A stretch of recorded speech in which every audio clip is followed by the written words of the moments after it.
네, 앞서 전해드린 대로 내일 오전 10시 반입니다. 이명박 전 대통령의 구속영장 실질 심사가 진행되는데요. 이 전 대통령은 출석하지 않겠다고 밝혔습니다. 피해자가 없는 상태에서 영장 실질 심사를 진행하게 되는데요. 어떻게 진행이 되는지 이중재 변호사와 함께 좀 더 자세히 짚어보도록 하겠습니다. 어서 오십시오. 네, 안녕하세요. 우선 기본적인 질문을 좀 드리겠습니다. 영장 실질 심사, 이게 왜 하는 거죠? 과거에는 뭐 경찰이 됐든 검찰이 됐든 그냥 수사한 결과를 기록으로 만든 거. 네. 그냥 뭐 서류만 가지고 판사가 구속할 건지 말 건지를 그냥 결정했습니다. 서류상 검토만 서류만으로. 끝내고 본인의 얘기 안 듣고. 그렇습니다. 본인의 얘기 안 듣고. 그러다 예. 보니까 예. 물론 뭐 대부분은 본인이 한 얘기를 적어 놨겠지만 뭐 피의자의 뜻이 제대로 전달되지 않거나 아니면은 뭐 하고 싶은 얘기를 안 써주거나 네, 그럴 수 아니면 있겠네요. 뭐 얘기를 했는데도 불구하고 네. 뜻을 잘못 알아듣고 뭐 경찰관이든 다르게 검사든 썼거나. 다르게 썼거나 네. 이런 경우도 해명할 경우가 없단 말이에요. 해명할 기회가 없단 말입니다. 예. 그래서 97년 1월 1일부터 영장 실질 심사 제도라는 것을 도입을 했죠. 네. 기본적으로 이건 피의자가 법관 앞에 가서 자기 하고 싶은 얘기를 다 할 수 있게 그렇게 만든 제도입니다. 소명의 기회를 주는 소명의 거군요. 기회를 주는 거죠. 예. 그렇게 함으로써 소위 말하는 법관 대면권을 주는 거죠. 이렇게 함으로써 이제 결국은 피의자의 기본적인 인권을 보다 철저히 보장해주자. 그리고 혹시라도 모를 수사기관의 실수를 막는다는 의미도 있고요. 네. 그래서 인신구속을 굉장히 신중하게 하자. 그런 취지에서 도입이 된 거죠. 인권의 측면에서 보면 상당히 좋은 절차고. 굉장히 진일보한 예. 절차죠. 네. 자, 그런데 그렇다면 피해자 입장에서 아까 말씀한 대로 판사에게 구속영장 청구가 부당하다, 아니다 이렇게 소명을 할 수 있는 기회인데 이명박 전 대통령은 그 자리에 안 가겠다고 그랬어요. 왜 이 기회를 활용을 하지 않을까요? 저도 참 그게 의아스러운데 네. 뭐 여러 가지 뭐 분석이 있을 수가 있어요. 그런데 제 생각은 네. 검찰에서 이미 뭐 충분히 소명했다. 본인은 네. 그렇게 얘기하지만 그거는 뭐 표면적인 이유일 것 같고요. 예. 뭐냐면 지금 검찰 조사를 받으면서 검찰이 증거를 일부는 지금 제시를 한 것 같아요. 예. 그래서 그런 제시를 할 때마다 이명박 전 대통령이 굉장히 당황했다는 후문이거든요. 네. 뭐 일부 그렇죠. 그런 본인이 뭐 언론 생각하지 보도가 못하던 있었어요. 걸 예. 갑자기 검찰이 제시를 하니까 예. 뭐 검찰이 참 준비 많이 했다. 뭐 이런 얘기까지 했다고 전해진단 네. 말입니다. 그럼 예. 이런 상황에서는 어차피 영장 실질 심사에서는 검찰은 증거를 피의자 측에 다 제시를 하지 않아요. 네. 건네주는 게 아니란 말입니다. 예. 그러면 괜히 영장 실질 심사에 나갔다가 엉뚱한 소리를 하면은 네. 향후 재판에서 더 불리해질 수도 있어요. 본 게임은 재판인데. 그렇습니다. 예. 그렇기 때문에 기소가 된 다음에는 피의자 측에서 검찰의 모든 수사 기록을 복사를 할 수가 있습니다. 예. 그러면 그걸 철저히 분석해서 그때 대응하자. 뭐 이런 판단을 한 것 같아요. 근데 그 전제는 뭐냐면 네. 안 나가면은 구속될 가능성 훨씬 많아요. 그렇기 때문에 제 생각으로는 구속은 어느 정도 지금 감수하는 것 아니냐. 각오를 하고. 그렇습니다. 각오를 하고 예. 괜히 그렇지만 지금 어차피 구속은 뭐 될 수밖에 없는 상황이다. 이렇게 판단을 하고 예. 그다음에 두 번째로는 지금 말씀드린 대로 어설픈 대응을 했다가 나중에 그게 잘못 부메랑으로 돌아올 수도 있다.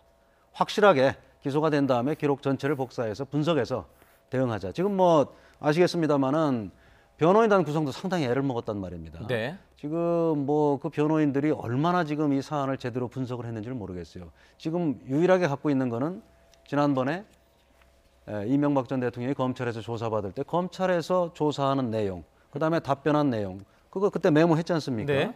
그때 들은 내용, 그게 다예요. 지금 가지고 있는 게. 네. 그럼 이 상태에서는 차라리 구속을 감수하더라도 네. 지금 이 상태에서는 방어가 어렵다. 시간도 너무 촉박하고 뭐 이런 결정을 한 걸로 보입니다. 네.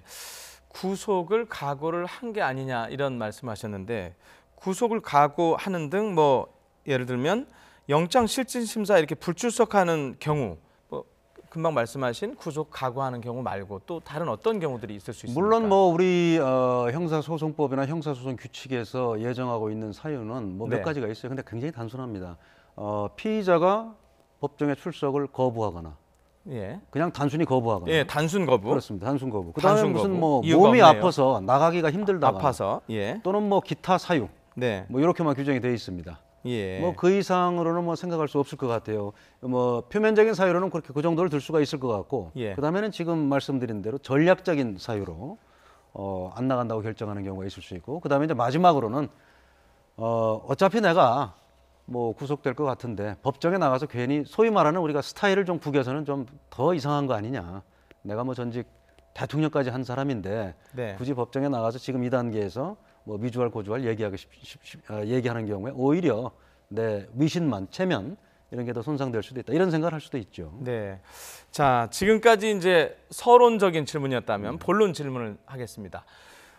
내일 이명박 전 대통령이 나오지 않더라도 법원은 어찌됐든 진행을 해야 됩니다. 그러면 어떻게 진행합니까? 반드시 진행하는 건 아니에요. 아, 그렇습니까? 예. 영장실질심사를 담당하는 판사가 뭐 네. 결정을 합니다. 이미 저 신문을 하기로 결정을 해서 이제 네. 내일 오전 10시 반으로 정했는데 네. 피의자가 안 나온다고 하면 사실 신문 결정 취소해도 돼요. 아, 실질 심사는 안 해도 되는 안 해도 거예요? 됩니다. 예. 서류 검토만 해도 되는 그럼요. 거예요? 피의자가 뭐 안 나오겠다는데요. 그래서 예. 서류 검토만으로 이제 결정할 수도 있는 거고. 근데 그렇게 네. 될 것 같지는 않아요. 아, 예. 이제 첫 번째는 신문 결정을 취소하는 방안이 있고, 그다음에 두 번째로는 네. 신문 그냥 진행하는 겁니다. 피의자 예. 출석 없이. 예. 대신에 이제 신문 과정에서 검사와 변호인의 의견을 듣는 거죠.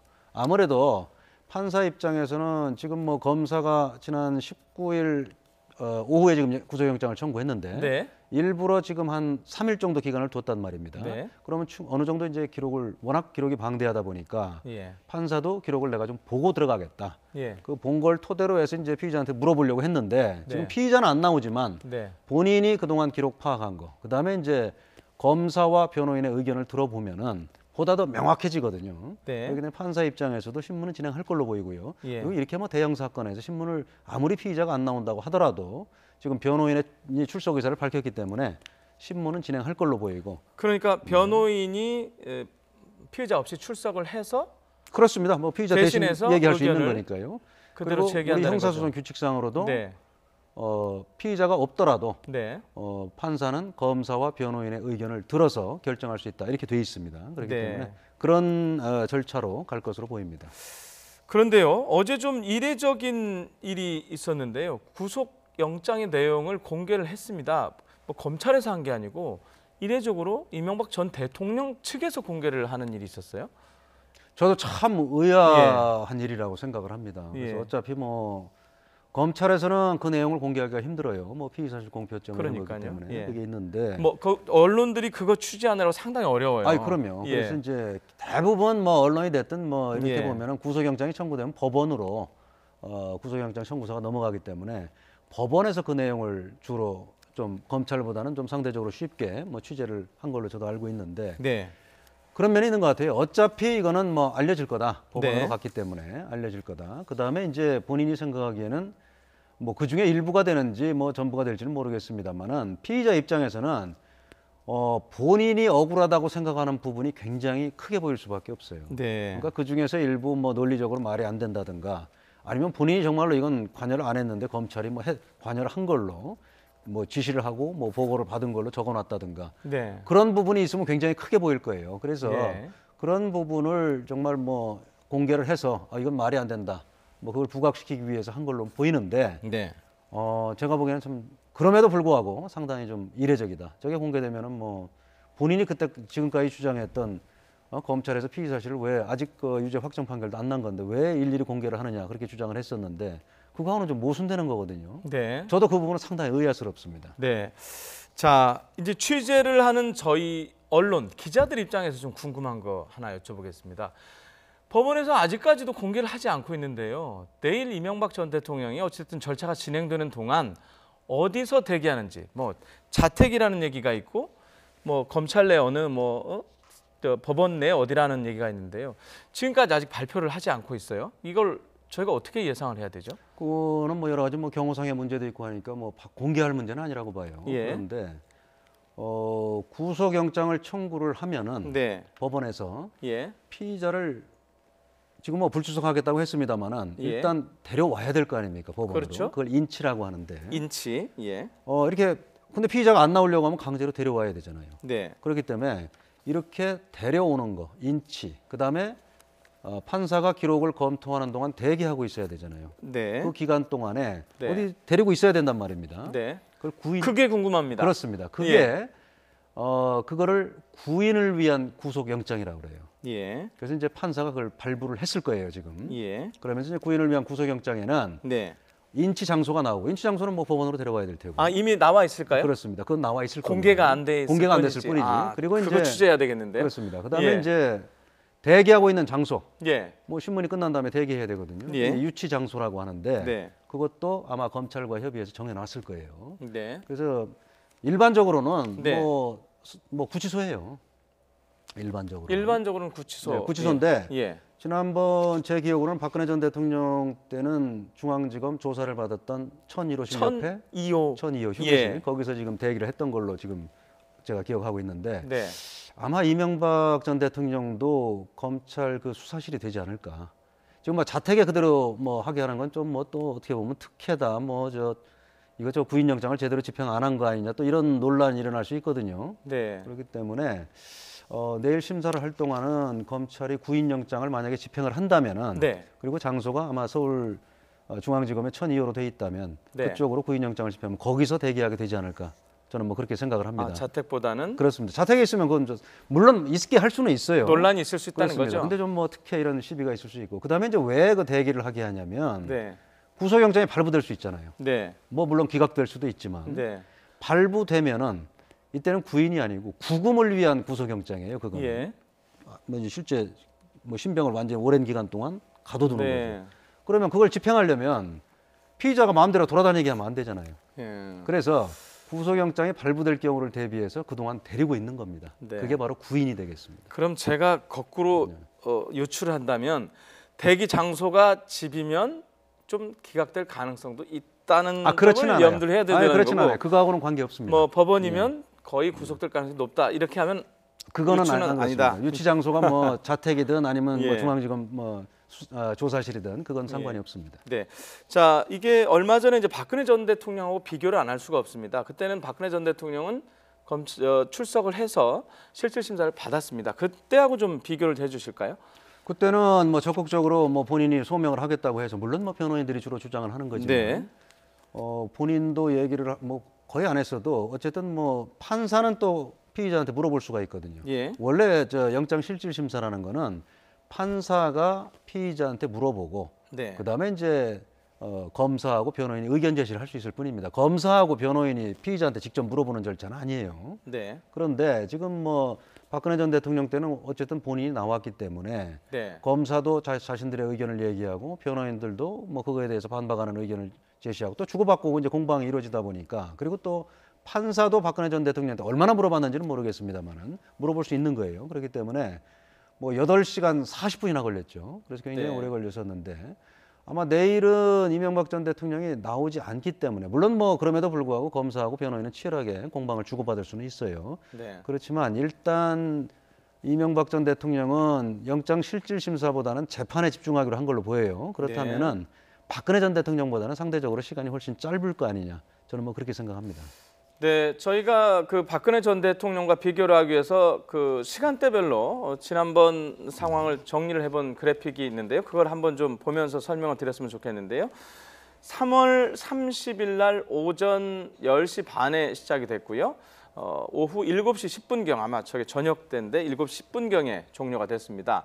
서울중앙지검 청사대 아까 말씀하셨던 1001호 조사실 옆에 1002호 휴게실에서 대기를 했고요. 그리고 확정이 된 게 그 다음 날 새벽이었습니다. 오전 3시쯤에 구속이 확정이 됐습니다. 자, 아까 말씀하셨듯이 만약에 법원에서 뭐 두 가지가 있겠죠. 영장을 발부하거나 뭐 영장까지 갈 필요는 없고 그냥 불구속 상태에서 재판을 해라 이건데 만약에 발부를 한다면 그 뒤에 법 절차는 어떻게 됩니까?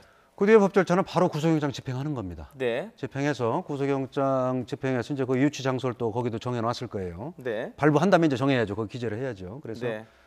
통상적으로는 중앙지검에서 주로 사용하는 구치소가 서울구치소예요. 의왕에 네. 있는. 그런데 이 경우는 좀 어떻게 될지 모르겠어요. 지금 뭐 한쪽 구치소가 워낙 뭐 과밀 수용이나 아니면 뭐 전직 대통령이 2분씩이나 지금 뭐 구속되는 사태가 발생하면 그 뭐 여러 가지 뭐 동선이나 이렇게 뭐 고려해야 될 사항이 많아지게 된단 말입니다. 그래서 네. 한 구치소에 너무 많은 부담을 줄 것 같다. 뭐 이런 불편함이 있을 것 같으면은 다른 구치소로 할 수도 있어요. 지금 그래서 뭐 일부 흘러나오는 게 뭐 동부구치소 뭐 이런 얘기가 지금 나오고 있는 걸로 보입니다. 네.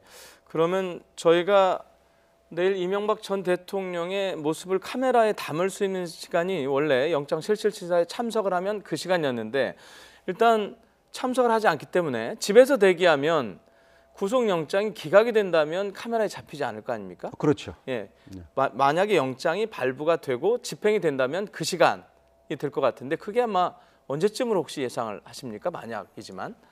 글쎄요, 이 지금 박근혜 전 대통령에 비해서 실질 심사하는 시간은 상대적으로 짧을지 몰라도 더 거꾸로 간단하게 여쭤보면 본인이 안 나옵니다.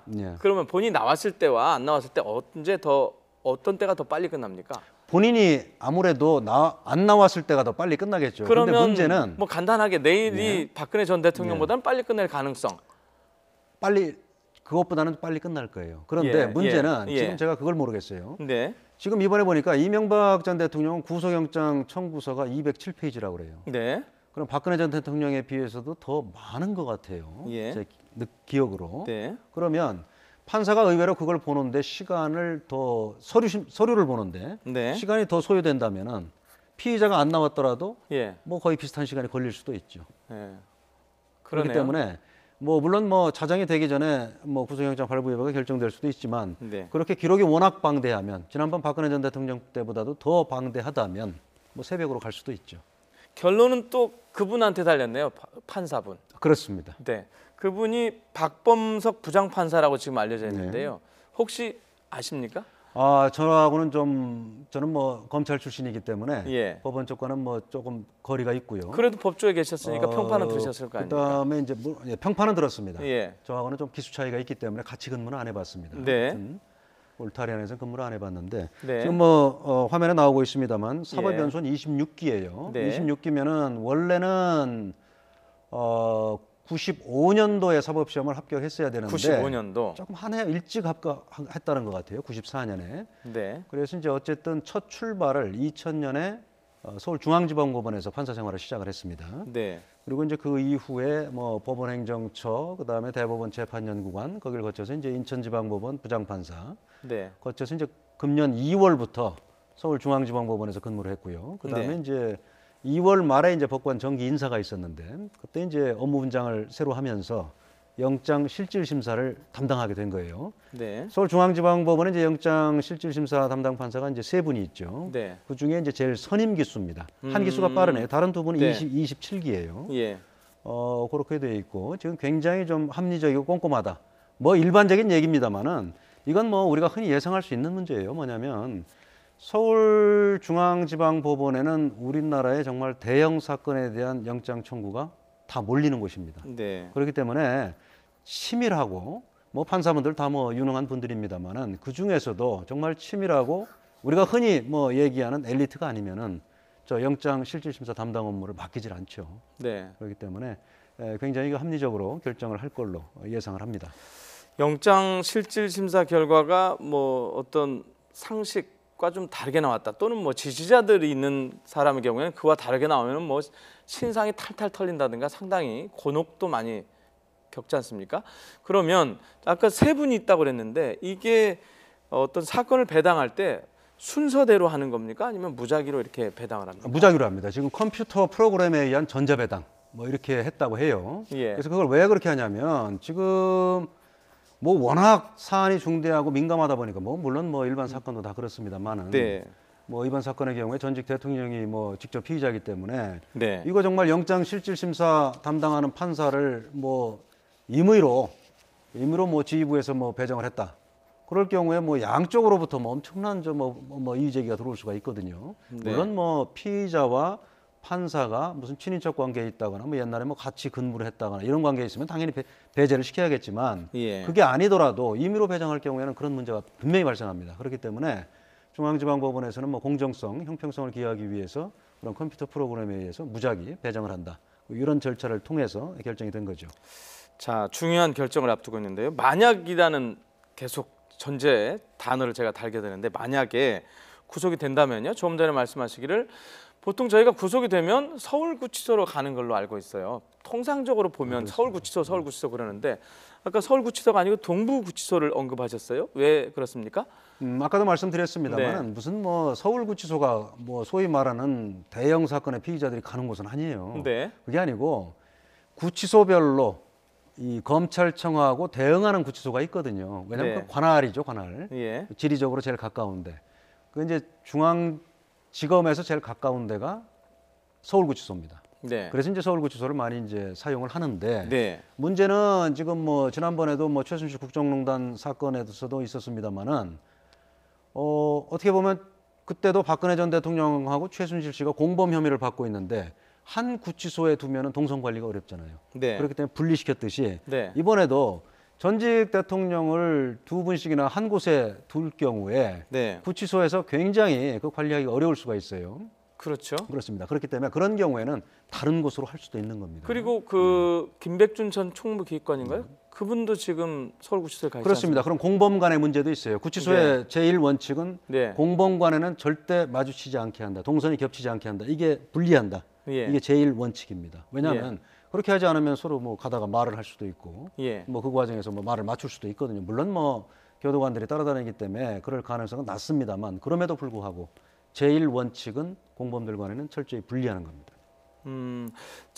동부구치소에 최순실 씨가 그쪽에 있지 않습니까? 최순실 씨가 동부구치소인지 제가 정확히 기억이 안 나는데 네. 그때는 남부 쪽 어디였던 것 같은데요. 네. 제 기억으로는 어쨌든 분리시켰죠. 박근혜 전 대통령하고는. 예. 자, 간단하게 마지막 질문하겠습니다. 대체적으로 뭐 구속영장이 발부될 거다라는 의견들이 많은데요. 변호사로서 보실 때 그럴 가능성이 많습니까? 그거는 기본적으로 입증의 정도입니다. 물론 예. 뭐 구속영장을 발부하는 기준은 유죄 판결을 할 정도의 기준보다는 낮아요. 네. 유죄 판결을 하기 위해서는 합리적인 의심의 여지가 없을 정도의 증명. 네. 이건 뭐 형사소송법에서 제일 높은 단계의 증명입니다. 그런데 영장 발부의 기준은 피의자가 죄를 범하였다고 의심할 만한 상당한 이유가 있느냐. 네. 상당한. 그러니까 유죄 판결 받을 정도보다는 낮은 단계예요. 네. 그렇게 하고 이제 과연 그게 소명이 됐느냐. 그 정도가. 네. 그리고 증거인멸이나 도주 우려가 있느냐 이건데 지금 검찰이 구속영장 청구서에 기재한 범죄 사실을 요 정도 증명 그런 행위를 이명박 전 대통령이 범했다고 볼 만한 상당한 정도의 혐의를 입증할 증거를 제출했느냐. 네. 이게 첫 번째고요. 예. 그다음에 이제 두 번째로는 검찰이 제기하는 게 명백한 사실임에도 불구하고 이 전 대통령이 계속 부인을 하고 있다. 네. 그래서 신병을 확보하지 않으면은 지금 뭐 아직도 영향력이 있는 분이기 때문에 측근들이나 밖에 있는 사람들하고 말을 맞추면서 증거를 인멸할 우려가 있다. 지금 이런 사유고요. 그다음에 이제 사안이 워낙 중대하다. 네. 지금 뭐 입증이 된다면 110억대 뇌물 하나만 해도 네. 지금 뭐 대단히 큰 거 아니냐. 그다음에 이제 또 하나 검찰이 드는 게 김백준 전 총무기획관 뭐 방조범에 불과한데 국정원에서 4억 원 받은 거 있지 않습니까? 예. 특활비. 방조범이 지금 구속이 돼 있다. 네. 그런데 어떻게 주범이 구속이 안 될 수 있냐 이런 형평성을 들고 있습니다. 그래서 네. 이제 문제는 뭐 다시 요약을 해드린다면 어느 정도 증거를 검찰이 확보해서 법원에 제출했느냐 이게 이제 관건인데 만약에 그런 뭐 죄를 범했다고 의심할 만한 상당한 정도 이걸 입증할 수 있는 증거를 제출했다면 저는 뭐 이 사안의 중대성에 비추어 볼 때 그때는 뭐 구속영장 발부는 거의 뭐 굉장히 높은 거 아니냐 가능성이 그렇게 네. 생각을 합니다. 예. 자, 저희가 지금 나눴던 말씀의 예측 정도는 내일 밤 또는 모레 새벽에 확인이 될 것 그렇습니다. 같습니다. 자, 이중재 변호사였습니다. 고맙습니다. 네, 고맙습니다.